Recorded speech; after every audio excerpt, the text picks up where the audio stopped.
No nii, püsti valvel. Meie kompanii tuli täna metsalaagrisse ja mis te arvate, kes sai öise pääsla vahetuse? Kindralmajor Poom, loomulikult. Ja siin ma siis olen. Täna on mul siis öösel abiks walkie-talkie, minu ustav Khalil, minu soojad saapad ja kindad ja loomulikult see mõnus tõkkepuu. Nii et kõik vajalik on olemas, et see öö mõnusalt mööda saata.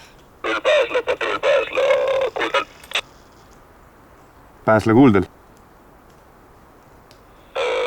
Perimeetril nähti midagi kahtlast, tundub, et liigub sinu suunas. Tõenäoliselt on luurekompanii poisid.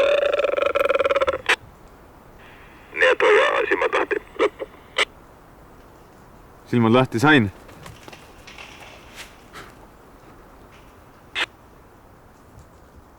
Purjus! Purjus!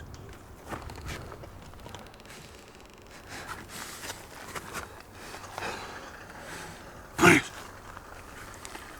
Purjus on kootsõna täna, ärge minu käest küsige.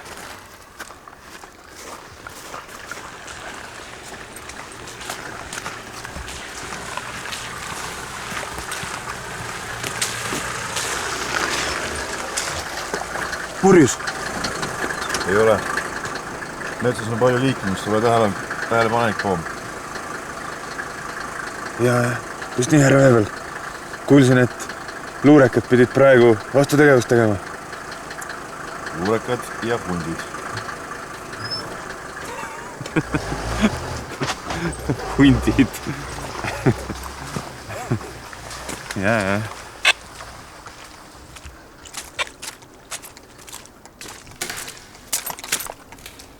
Purjus!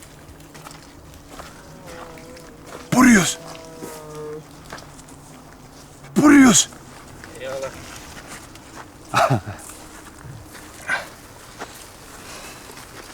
Need on omad. Ärge siis luurekaid laagrisse laske ja hunte. Tegelikult ei ole vaja pimedust ja teadmatust karta, sellepärast, et õudusjutud on väikestele lastele ja KV-s on mehed. Ja mehed vaatavad oma hirmudel otse silma.